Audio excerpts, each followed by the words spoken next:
I'm Anthony Mattie, and I'm here to speak with you on behalf of support for Tax Initiative 1A, Keep the Heart Beating in Los Animas County. It's a proposal that voters will decide in the upcoming election as to whether or not to increase the property mill levy by 5 mills from the current 9.357 to 14.357 so that we can better fund the matters related to government, county government in Los Animas County. To make my point, I want to quickly relate a story. It deals with veteran services. Using census from 2013, Los Animas County claims to have a population of 14,446 inhabitants.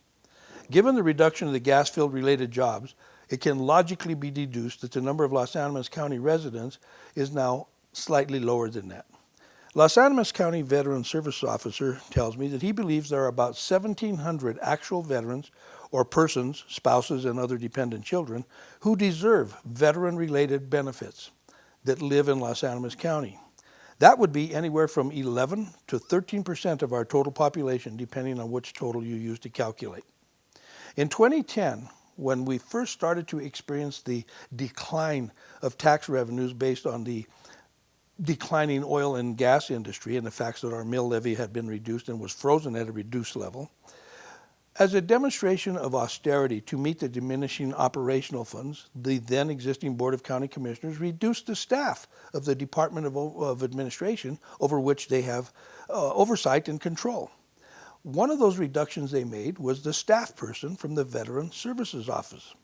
At that time, there was a clerical person who was riffed or reduced in funding, and that left Mr. DeBono by himself. With all due respect to Mr. DeBono and the many, many, many years that he has volunteered and served in that capacity as Veteran Service Officer and other capacities within the city, he was just not able to keep up with what was going on. More important than that, as computers became more prominent, particularly in the Department of Veteran Affairs, Mr. DeBono was challenged to help veterans get their benefits. As a result, many of our 1,700 actual veterans were unable to receive and procure the veteran benefits which their service to country had earned them.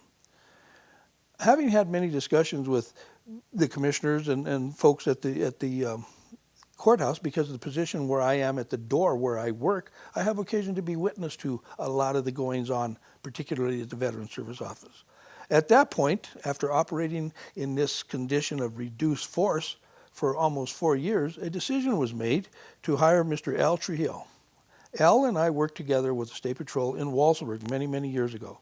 I know Al is a Vietnam-era veteran, and Al is very technologically savvy. He understands computers, and he's very detail-oriented. He was a perfect match for that job. At any rate, Mr. Trujillo was screened and hired and now occupies that position. He began as a part-time position with Mr. DeBono continuing to be the senior veteran service officer.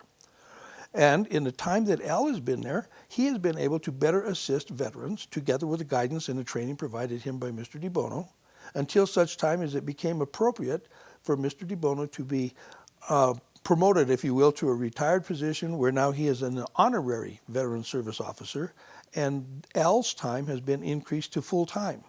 It involves a little bit more money on the part of the county to pay Al's salary, as one might imagine, but these are the benefits. In speaking with Mr. Trujillo recently, he tells me that he has opened, let me get my numbers right, that in 2014, when he began working there in the spring, through the rest of that year, he opened 105 new veteran cases.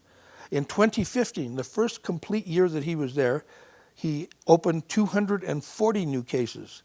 And lastly, through August of 2016, he had opened 144 new cases, and he projects that this year's totals will exceed or at least match 2015. That having been said, he has in excess of 450 veterans who are now receiving benefits that in the past they were not. I consistently maintain the mindset of logic in suggesting that all of us who choose to live in our countywide community have the obligation to help ourselves by helping each other.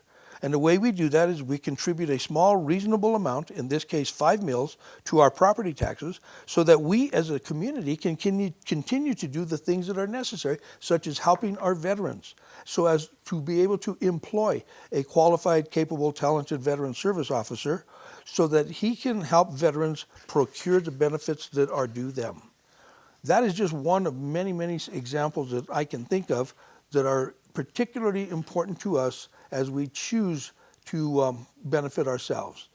Again, Anthony Mattie speaking on behalf of Tax Initiative 1A, Keeping the Heart Beating, a mill levy increase on property taxes for Los Animas County. I'm asking you, please, please, vote in favor of this initiative. Good things, only good things can come from this. Thank you.